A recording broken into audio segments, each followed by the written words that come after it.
Hello everyone, welcome back to your own channel. आज हम करने जा रहे हैं आपकी वर्कशीट नंबर 44 विषय हिंदी व्याकरण खंड का जो हम आपका एक छोटा सा टॉपिक आज लेंगे कक्षा 9 के लिए। हमारी डेट 27 अक्टूबर के लिए, ठीक है। तो चलिए शुरू करते हैं। देखो, आज का जो टॉपिक है ना वो है अलंकार। तो अलंकार को समझने से पहले आपको जो उसके टाइप्स हैं वो क्या होता है, उसका एक जो कंसेप्ट है कि अलंकार है वो आया कैसे और किस तरीके से ये शब्द है, ठीक है, उसका मीनिंग क्या है, उसका मतलब क्या है। देखो, जो मनुष्य है एक सौंदर्य प्रिय प्राणी है ना। अर्थात मतलब जो अधिकांश मनुष्य है उनको सुंदरता आकर्षित करती है, सुंदर चीज़ें उसी के पास हम जाते हैं। तो उसकी इसी प्रवृत्ति ने अलंकारों को जन्म दिया। अपनी उम्र, क्षमता, ज्ञान, आयु, लिंग के अनुसार सभी किसी न किसी विचार, व्यक्ति, वस्तु, रचना की सुंदरता के कारण प्रभावित होते हैं जो कि उन्हें अच्छी लगती है ना। तो किसी भी व्यक्ति, वस्तु की सुंदरता दो कारणों से होती है। कौन से कारण होते हैं? एक तो बाहरी रूप से, सजावट से, और दूसरा आंतरिक, जो अंदर की हमारी सुंदरता होती है, ठीक है, जो गुणों पर आधारित होते हैं, जो गुण होते हैं हमारे, ठीक है। तो इसी तरह कोई रचना भी अपनी बाहरी रूप के कारण सुंदर होती है तो कोई अपने अर्थ या गुण के कारण सुंदर होती है। तो कवि या कलाकार सामान्य मनुष्य की अपेक्षा थोड़ा अधिक बुद्धिमान और कुशल होता है। वह ऐसी रचनाएं करना चाहता है जो सौंदर्य के कारण लोगों को आकर्षित करे और लोग उसे पढ़ें। तो किसी रचना को सुंदर बनाने और सजावट करने का तरीका या साधन ही वास्तव में अलंकार कहलाता है। अलम मतलब क्या होता है? शोभा, कार मतलब करने वाला, ठीक है। तो इसी से हमारा शब्द बना है अलंकार। तो अलंकार शब्द का अर्थ क्या है? आभूषण, गहना या फिर जेवर। तो जिस प्रकार कोई स्त्री कितनी भी सुंदर हो लेकिन गहना उसके शरीर की सुंदरता को और बढ़ा देता है, उसी प्रकार अलंकार ऐसा साधन या तरीका है जो कविता की बनावट, शब्द, भाव और अर्थ की सुंदरता को बढ़ा देता है। जिस प्रकार सोने, चांदी आदि के आभूषणों से शरीर की शोभा बढ़ती है, उसी प्रकार अलंकारों से काव्य की बढ़ती है, ठीक है। अब देखो, अलंकार के भेद प्रकार जो होते हैं, अब उन पर आते हैं। तो देखो, कविता रचना के लिए अलंकार को भामह, केशव आदि विद्वानों ने बहुत महत्वपूर्ण माना है। उनके अनुसार अलंकार कवि को सामान्य व्यक्ति से अलग करता है। जो रचनाकार होगा वह जाने या अनजाने में अलंकारों का प्रयोग करेगा ही करेगा। इनका प्रयोग केवल कविता तक सीमित नहीं है, जो वर्ण इसको गद्य में भी हम दिखा सकते हैं, ठीक है। तो देखो, अलंकार के क्या कौन से भेद होते हैं? शब्दालंकार, अर्थालंकार, उभय अलंकार, ठीक है। जो शब्दालंकार है, शब्द अलंकार के 3 और भेद होते हैं। कौन से? अनुप्रास, यमक और श्लेष, ठीक है। तो इनमें शब्दों के प्रयोग के कारण कोई चमत्कार, सौंदर्य उत्पन्न होता है। तो यहाँ देखो, जो शब्दालंकार है उनकी बता रहे हैं, ठीक है। जो शब्दालंकार है ये क्या है? यह 2 शब्द से मिलकर बना है, शब्द प्लस अलंकार। इसमें कविता की सुंदरता शब्द पर आधारित होती है। अर्थात जो शब्द है ना, शब्द को अगर हमने बदल दिया तो अलंकार है, जो उसकी सौंदर्य है, उसका जो चमत्कार है वो नष्ट हो जाता है, खराब हो जाता है। जैसे उदाहरण है, किसी काव्य पंक्ति में पानी शब्द है तो उसके स्थान पर जल रख देने पर यदि सौंदर्य नष्ट हो जाए तो ये शब्द अलंकार की पहचान है, ठीक है। उसको जो सुंदरता है वाक्य की, वो उसका दूसरा अर्थ, मतलब जैसे पानी की जगह जल की। अब जैसे आप मंदिर में जाते हो, अगर आप ये बोलोगे पानी चढ़ा कर आ रहे हैं, अच्छा नहीं लगता, लेकिन आप बोलोगे जल चढ़ा कर आ रहे हैं तो अच्छा लग रहा है ना।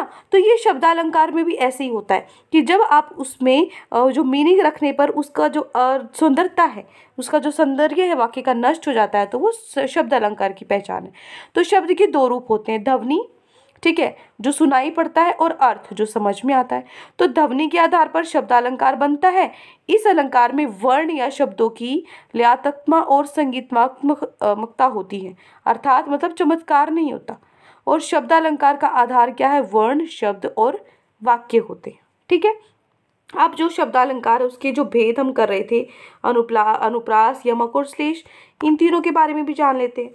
अनुप्रास में क्या होता है? शब्द अनु तथा प्रास शब्दों से योग से बना है। अनु का अर्थ है बाद में तथा प्रास का अर्थ है निकट रखना, ठीक है। तो अर्थात किसी वर्ण को बार बार एक के बाद एक रखते हैं तो वो अनुप्रास होता है। जहाँ स्वर की समानता के बिना भी वर्णों की बार बार आवृत्ति होती है, वहाँ अनुप्रास अलंकार होता है।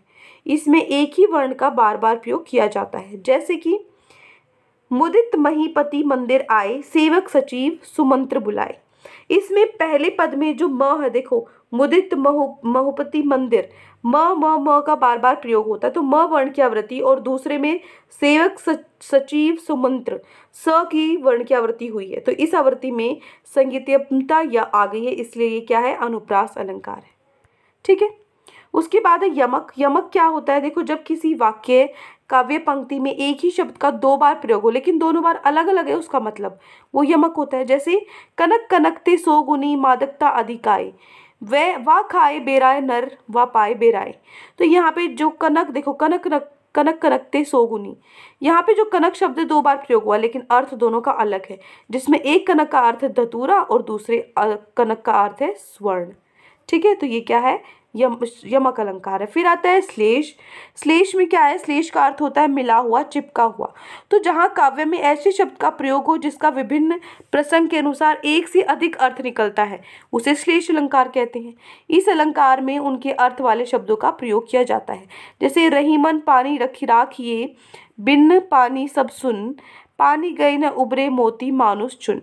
यहाँ पे जो पानी है ना, ये अनेकार्थक शब्द है, इसके तीन अर्थ हैं। क्या क्या, कांति, सम्मान और जल, जिसका प्रयोग मोती की चमक, व्यक्ति के सम्मान और आटे के पानी के लिए हुआ है। यहाँ पे जो पानी है, तीनों बार इसका प्रयोग अलग अलग तरीके से हुआ है। ये क्या है, श्लेष।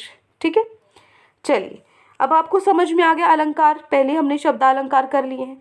अब आपको क्या करना है, निम्नलिखित पंक्तियों में कौन सा अलंकार है ये आपको बताना है। ये 5 आपको दिए हुए हैं, अलंकार कौन सा है और क्यों है ये भी बताना है। चलिए तो अपना क्वेश्चन कर लेते हैं आज का। पहला प्रश्न है, निम्नलिखित पंक्तियों में एक एक क्वेश्चन दिया हुआ है, अलंकार बताना और क्यों है वो भी बताना है। पहला पार्ट है, जन रंजन मंजन तनुज मनुज रूप सुर भूप। इसमें कौन सा अलंकार है और क्यों है। ठीक है, दोनों चीजें आपको बतानी है। तो देखो दी गई पंक्ति में नए वर्ण की आवृत्ति एक से अधिक बार हुई है ना, रंजन मंजन है ना, बार बार नए नए आ रहा है, तो एक से अधिक बार नए की आवृत्ति हुई है, तो इस आधार पर यहाँ अनुप्रास अलंकार है। ठीक है, कौन सा अलंकार है और क्यों है, दोनों चीजें हमने कर ली। अगला है, मैया मोरी मैं नहीं माखन खाऊं।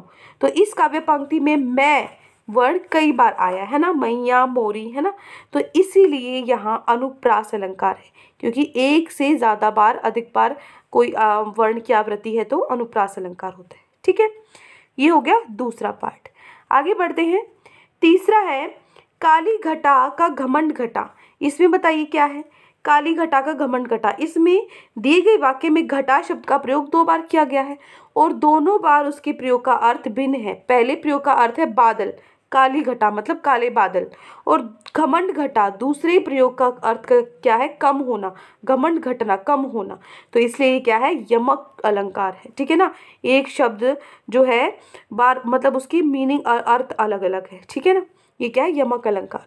आगे है, 3 बेर खाती थी वह 3 बेर खाती है। तो यहाँ पे इस पंक्ति में जो बेर शब्द है ना, इसकी आवृत्ति हुई है।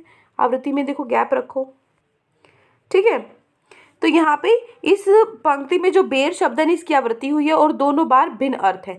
पहले बेर का अर्थ क्या है, समय, 3 बेर खाती थी, 3 टाइम खाती थी, और दूसरे बेर का अर्थ है फल, वह 3 बेर खाती है। ठीक है, 3 टाइम वो 3 बेर खाती है, इसका मतलब ये है। तो इसलिए यहाँ पर भी क्या है, यमक अलंकार है। ठीक है, दोनों में क्या है, यमक।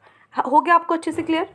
ठीक है, चलिए आगे है, आखिरी पार्ट है आपका 5वां, कि रघुपति राघव राजा राम। इसमें बताइए, गाना है ना ये, रघुपति राघव राजा राम।